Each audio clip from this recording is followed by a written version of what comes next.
Mike, your crystal ball for the 2022 Steelers season. What is your record prediction for the Pittsburgh Steelers? Will they have Mike Tomlin's first losing season?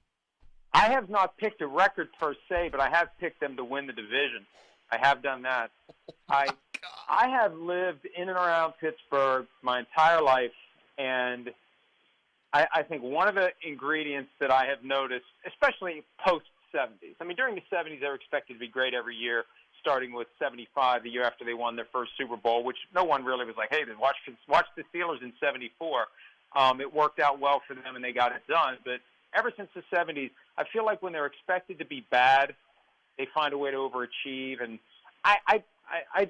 nationally, there's a lot of questions, and people aren't giving the Steelers the benefit of the doubt. You got two head coaches, and Mike Tomlin and Brian Flores, and I think they get the most out of the players they have.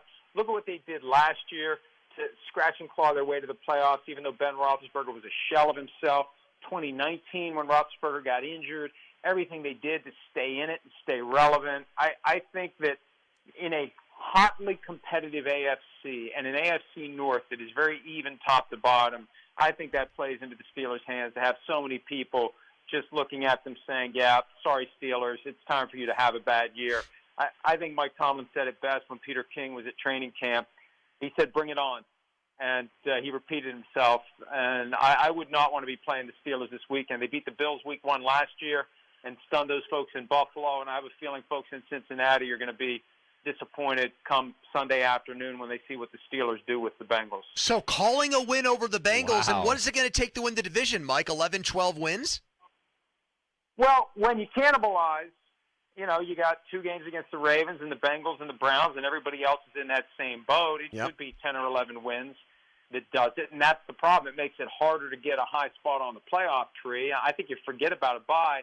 I was toying with giving the Colts the 1 seed in the AFC just because they may be in the best position to have the best record because they've got the easiest divisional opponents. But I think 11 or 12 is what it's going to take. It's still weird to get used to 17 games. Yep. 12-5, doesn't have the same feel as 12-4 did, and you can pick up an extra loss and you still have 12, and that's not such a great record anymore. So I think it takes 11 or 12, and I think the Steelers are capable of doing it.